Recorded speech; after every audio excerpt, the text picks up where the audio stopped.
Hey folks, welcome back to the channel. My name is Drew. I'm an exercise physiologist and Chinese medicine practitioner, and I specialize in exercise rehabilitation using both modern exercise rehabilitation science and techniques and methods and traditional movement practices such as yoga, tai chi, qigong, and pranayama. And in today's video, we're going to be looking at 3 different abdominal exercises or sit-up versions. And we're going to be discussing the pros and cons of each one. We are using the Muscle in Motion app. So it's a great app, and they have a couple different ones you can try out. So if you go into products, you'll see here apps. They've got the strength training app, anatomy app, posture app, and yoga app. So we're using the yoga app today. And this section you'll find in core asanas. If you come down into theory, you'll find this video in the theory section if you want to check it out yourself. So we're not going to be looking at the entire video. There's a couple of supplementary ones that come with this one. So I just really want to encourage you guys to jump over to Muscle in Motion, get yourself a subscription, and support what the great work that this channel does or this company does as well. I'm not affiliated with them. I'm not getting kickback from them. I just think it's a great learning app. So let me just full screen this. So let's look at the first kind of sit-up variation here. So we've got a sit-up with the knees elevated. So sometimes you'll call this a C crunch position or a crunch position. Just the terminology can be different. Technically, the hips here at kind of a 90 degrees flexion, or probably more 120 degrees. So knees over hips is generally the cue. And then the pelvis here is more in a slightly posterior tilt position. So if I can kind of come back here to the start, see if we can, so it starts here. So you can see that the lumbar spine is fairly like flat, as in there's no curve. So this means that because when you elevate the knees, the pelvis tends to posteriorly tilt. So you'll flatten the lumbar spine. And typically when you flatten the lumbar spine, particularly if you've got like a little bit of support, so some people might have their fingers underneath the lower back, or you might have a rolled up mat or a towel or a lumbar support, you're in a very stable and very supportive position. So it's quite safe to do. Flattening your lower back like this, so you have all these segments in the same line, what we call lumbar flexion, is really normal. This is quite a natural range of movement that you should be able to attain. So this is a pretty good place to start because you're going to be nice and supportive here. And the angle of the disc is not having a lot of compression placed on the disc, which is typically people kind of have discomfort with abdominal exercises. Now looking at the rectus abdominis muscle here.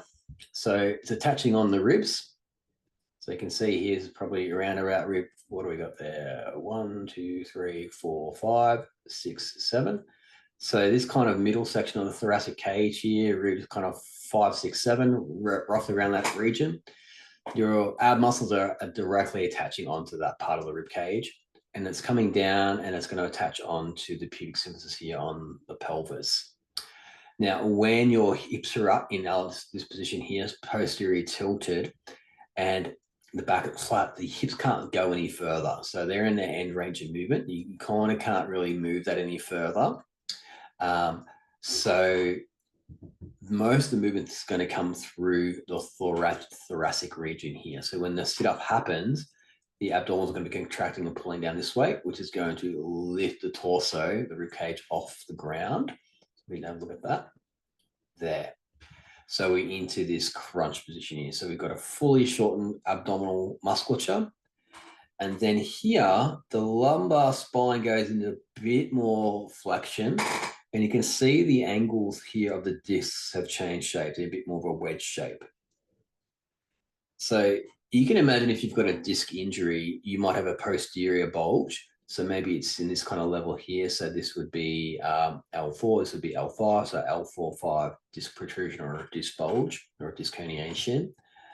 So that, because the pressure of the disc is being pushed posteriorly, if you've got a disc bulge there, that might actually exacerbate that condition. So sometimes we tell clients that we don't want them to be doing sit-ups and crunches for that reason. We call that flexion intolerant. Some people with disc injuries, that's actually a really relieving position as well. So it's really a bit of a case-by-case matter, and you definitely need to work with a qualified health professional if you have an existing back injury to kind of help you figure out what's the best position. But the theory here is, outside of already having a back problem, you're going to get a little bit of this kind of compression here, but the spine is fully supported and you're not going to go past this range of movement here. So typically most people can tolerate this quite well. And in exercise is usually a trade-off, or is a risk-benefit kind of analysis. And the benefit here is you're getting really strong abdominal muscles to help stabilize your core.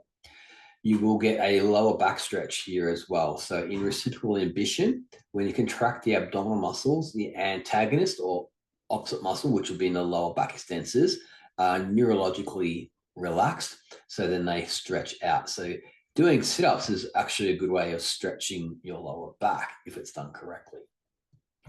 Now you can take this sit-up a little bit further. If you focus on contracting the lower abdominals, you can continue this pelvic tilt and lift the tailbone off. So then you get into a full crunch. So if you think about bringing your knees towards your elbows, or the elbows towards the knee, into a real curling into a ball, you'll get that full abdominal contraction. The trade-off there is you're going to create more compression in the lumbar spine in those discs. So that could be a little bit problematic for some folks as well. But typically, like that, in my opinion, is a full range of movement exercise. And that's something that I think you should be able to do.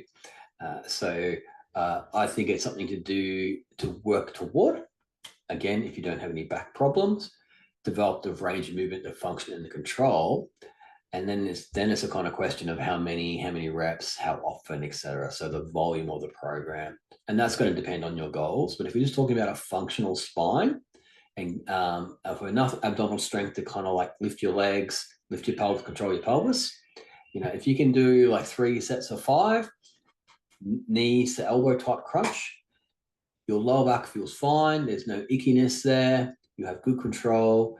Then that's probably a good way to go. And in my experience, just working with people, if they can do around about 3 lots of 5 of those type of sit-ups, it's just a good way of developing abdominal strength. So that's kind of our C crunch or knees elevated sit-up, depending on the terminology you want. Technically, it's spinal flexion.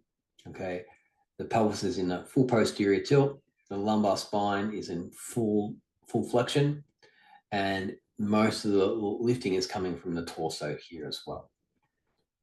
Now, our next abdominal exercise is going to be this one here. So this is the classic sit-up. So before we start this movement here, let's just run through a few just here. So in this position, you're resting on the sacrum here. So that's the kind of the sacrum there. You've got the natural arch. So this yellow line is just got describing the kind of the position of the lumbar spine, the curve of the spine. So there's the arch there, whereas in the previous one, it was flat. In this one, we've got the arch. So it's more of a neutral start position. And the reason for that is because you're resting on the sacrum here, the pelvis is in a more neutral position. It's not posterior tilted at all. So if you look back to this one, see where the femur is in relation to the anterior superior spine. And you kind of, if you draw that line, you can see it's kind of coming on an angle like that. We come back to here. Is the head of the femur again, and that's the line through the ASIS. So it's more horizontal, so it's more of a neutral position. Everyone's got a slightly different shape in their pelvis, so everyone's going to have a slightly different start position. But this is a nice little guide. If you kind of like wriggle your butt and kind of feel the flat bone just above your butt crack or below your belt line, that's the sacrum. And if you have your knees bent like this about 9 degrees and your feet are flat, that'll roughly put this pelvis in a neutral position for you.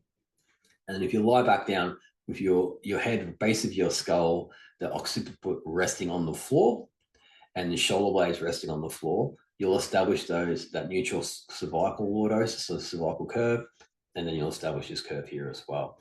And that's a kind of a good neutral position to start from. Just in this kind of image, that they're starting the image in this position, so I can't show it fully. So there, you'll be in more of a neutral curve to start. Now, these blue muscles here are your hip flexor muscles. So these ones coming through this region here are your psoas muscles and your iliacus. So this big one through here, that's your psoas muscle, and it attaches onto all 5 lumbar vertebrae on both sides. And then just underneath that is you've got your iliacus muscle or your psoas minor coming up through there as well. And you can't really see iliacus here, but you can see it just there. It's the light blue. And the iliacus is the big hip flexor muscle that's on the inside of the pelvis. And that muscle's coming down into here. So this is the tendon of the psoas and the iliacus attaching onto the lesser tubercle of the femur. So these muscles are going to be pulling on the leg or the femur. At the same time, they're going to be pulling on the lumbar spine. And then you've also got the abdominal muscles going to be pulling this way, so pulling on the torso and also pulling on the pelvis here. And so we'll see what happens when the shape change occurs in the pelvis and in the lumbar spine. So let's just have a look. So here's your kind of like a classic sit-up or your crunch. Now, I really like this position here because you get a little bit of that posterior tilting. You get that nice kind of flattening of the lumbar spine. The discs are still fairly relatively not compressed. Okay. And your weights just kind of come to the tip of your shoulder blades. So when I'm working with beginners, particularly if they don't have any back pain, this is the kind of position I like to get them to start in here. Hand position is just going to be hand supporting the back of the head, but not pulling on the head. Typically, I'll have the hands more on the floor and they're reaching this way. When you have the arms up in this position, you're going to shift the center of gravity back this way more, which is going to create more weight and more loading. So this is a harder position. And if you particularly bring the elbows back wider, that's going to make it harder again. So in terms of using leverage, if you change this hand position to reaching forward, okay, that'll make it a lot easier as well. You wouldn't think just having your hands in different positions will change it, but just biomechanically with the way the kind of the levers work, it makes a big difference. So here's pretty good. This is pretty safe. The hip flexor muscles here aren't really active yet. If you just go back a little bit. So here, so you can see the change in the lumbar curve here. So it's a little bit of psoas and a little bit of abdominals. So you could be, theoretically, you can be quite relaxed in the hip flexors and just use your abdominal muscles to create this kind of posterior tilt to there. Now, what this isn't showing is the glutes here as well. So typically when you do a posterior tilt like that, you squeeze your butt muscles and that'll help kind of rotate the pelvis posteriorly. So you're just probably starting to get some hip flexor work, but most of the work's coming through the rectus abdominis, the classic six-pack muscle. So nothing wrong with this so far. Now, here's where it gets tricky for folks is when we come up into the full sit-up position. So you roll up to here. Now the hip flexors become very active and they're pulling you up into that full sit-up or full crunch position. So in this position, the abdominals are maximally contracted, so they're in that kind of active insufficiency position. They've got no more cross-bridging they can do, so they can't go any further. So the rest of the sit-up is the hip flexors, the psoas, the iliacus, and the rectus femoris pulling you up. Okay, and the problem with that is that the pulling is pulling directly on the lumbar spine. We come back again. So neutral, posterior tilt, so lower back is flat, abdominals maximally contracted. Okay, and then if you keep going, then hip flexors are engaged to roll you up. Now we get to the second part of the problem here. As you can see, the angle and the compression in the discs is starting to get quite big. What's the change in the disc shapes? As you come up, we'll come back to this one here. Let me go back a little bit more. Way back. There we go.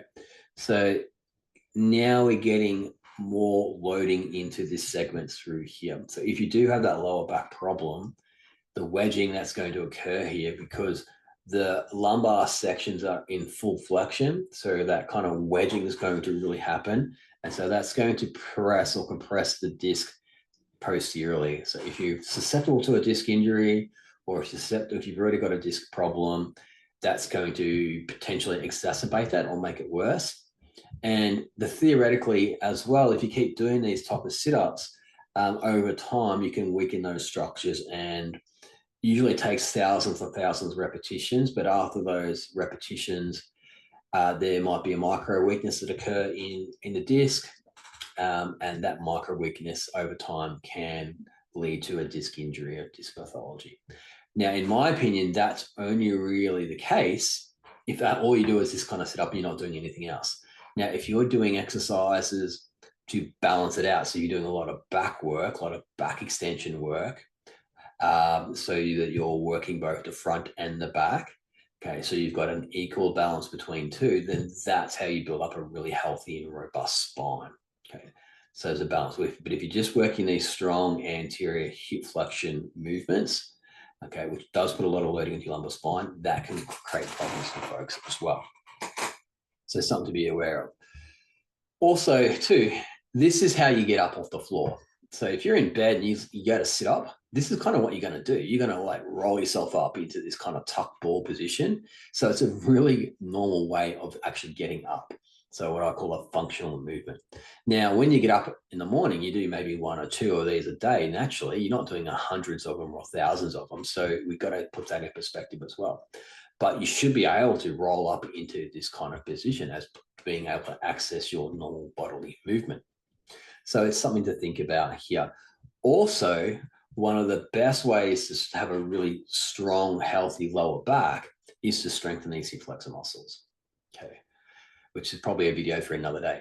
But because these hip flexors are attaching onto the lumbar spine, we don't want weak hip flexors, okay? We want really, really strong hip flexors, because not only do they stabilize the lumbar spine, all right, but because they attach on the hip, they're actually involved in all your leg movement, walking, definitely running, kicking, anything where you're lifting your knee up towards your hip, that's hip flexion. And the psoas is one of the primary muscles that do that.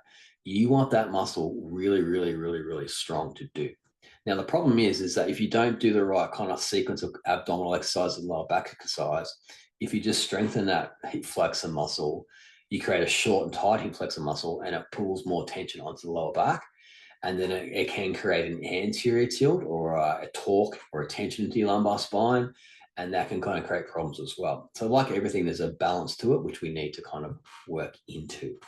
So I'm definitely a fan of developing the strength to do this if you are doing equally amount of work on the posterior aspects of the body. Okay. Again, only caveat is if you've already got a lower back problem, then you need to be really cautious about approaching this exercise, because it can exacerbate people's problems. Now, the third exercise we're going to look at here is, okay, the straight leg curl up. So in this position, now we have the legs fully straight. So you're basically just lying on your back. You can see here that we've got a nice lumbar curve. So you're resting on the kind of the sacrum. You're resting on the thoracic spine, usually around about T4, 5, 6, kind of between your shoulder blades, and your head's resting on the floor. Natural curve, natural curve. So that's a great place to start. Now, when you've got your legs out straight, the weight of the legs typically keeps the pelvis fairly neutral. So when you try to do a curl up, so you're pulling the abdominals down here, the torso is going to move and the pelvis isn't going to move so much. So if we just kind of press play, you can kind of curl up, and there's not a great deal of different movement coming through here. Okay. So in terms of compressing the spine, when you're trying to develop that abdominal strength, this is a great place to start, because you're maintaining a fairly neutral curve through here. Now, you could do this again with the knees bent, which will put your pelvis in a more posterior tilt position. You'll still have mainly have a curve through here. Okay. And you can still develop that kind of strength with your knees bent, feet flat on the floor. Here, you're definitely more neutral. And if you kind of concentrating on the technique, you're really working the upper fibers of the abs to pull the bottom rib down. So important cue in this kind of sit-ups with the straight legs is you want to pull the bottom rib down towards your pelvis. So let's just relax. So you have the bottom rib lifts up here. So as you sit up, you want to exhale. So as you exhale, the diaphragm will then go back up here and push the air out. Okay. And then at the same time, as you're contracting, you're pulling the ribs down. That'll help push the air out and pull the ribs down. If you've got a lung full of air, okay, the air acts it basically compresses the lungs, so it doesn't move as much. So that's actually a bracing technique you can do, but then the ribs won't pull down as much. You still got the feeling of it, but they won't just move as much. So it kind of depends on the technique you're employing here. So exhale, roll out into the sit up, just about there. Still got some flexion in the spine. The discs are slightly compressed, but not maximally compressed, so the wedging's not super crazy. And you can kind of get this nice compression through here. Now, you can do this the other way, and this video is not going to show it, but you can lay down here and then think about contracting and pulling your pubic bone. So upwards, so like pulling up, contracting up. So you squeeze your abdominal muscles here. When you squeeze them or contract them, there's a sensation of them kind of drawing in a little bit, okay, because they're shortening, and that will then bring the pubic symphysis this way, which will kind of create that posterior tilt as well. So if we roll back a little bit there. So instead of your torso lifting up, then the pelvic would roll up as well. And so you can do both in both positions. You could do the thorax position, you could do the pelvis position, and then ideally you want to be able to do both into what's called the dead bug, where you contract the upper fibers and the lower fibers on the exhale, come up into a little slightly low sit up, but maintain that curve. And that's a really safe way of starting to build up lumbar strength. So when I'm working with back rehabilitation clients particularly, this is one exercise that we often start with. Often when you've had a lower back injury, because of that reciprocal inhibition kind of nature of the muscles, so for example, if you sprained your quadriceps lumborum on one of your lower back muscles, okay, what will often happen is that muscle will go really, really tight. It'll spasm to kind of guard and stop you from overcontracting that muscle. And so what that does is it sends a signal around to the abdominals to relax via reciprocal inhibition. So then this muscle relaxes, all right, because you don't want to keep contracting it, because it's going to stretch this lower back muscle and create more injury and damage to that tissue. So that's a really normal function in the acute phase of injury, first 2 days, 24 to 48 hours. Then as that acute inflammation has resolved, we start to going into more of that kind of regrowing muscle tissue and healing the tissue. We do want to slowly, progressively start to, one, re-engage this muscle, so we've got that stability on the front, and then we can then reciprocally inhibit or tell that muscle there to, you can start to relax now. So with the right exercise, you can create really cool changes in people's bodies, where you get this guarding compensation through a natural protecting kind of guarding contraction of a muscle, and then via just doing very gentle exercise, you can then communicate to the muscle, okay, you're safe, the injury is resolved, or it's healing, it's start the time to get moving. Because we want to fairly early on get some movement in here to help get lymphatic fluid in, help the white blood cells do their Pac-Man business, and start to get blood flow in, so we can get amino acids in there to start laying down more protein, more collagen, and so the rebuilding process happens. It's a balance though, because if you overstretch it early on, if you overcontract the muscle, then that repair work that's happening, that can be kind of like, you can basically re-tear the muscle, micro tear the muscle, and then that slows down that healing rate. So it's a real balance between how much and how often. That's where you really need to work with someone who understands exercise progression it can kind of help guide you through that kind of pathway, because everyone's going to respond slightly different depending on their exercise history, their nutrition, their stress levels. All those things combined will affect how someone kind of really recovers from an exercise like that. So this one is often where we would start in a back injury rehabilitation. Two really important points here is one, it's neutral in the lumbar spine, so it's safer for the discs. Two, we can start to activate the abdominal muscles. Three, we can kind of reciprocally relax any tightness in the lower back muscles. And four, we're starting to retrain breathing mechanics. And breathing mechanics is often interfered with when you get an injury in the lower back because of that close relationship between the abdominal wall and the lower back muscles and the diaphragm. And so that is a sit-up. So if anyone tells you core training is a waste of time, they kind of don't really know what they're talking about. I would go, thank you, and I would just politely move on. The goal is to kind of get your core to a level where it's functioning well, and you can transition into other exercise. Because core training on its own is kind of fun, but at the point, there is some point where you just need to transition back to walking, back to running, back to squatting, hinging, deadlifting, lunging, like functional movement of the body.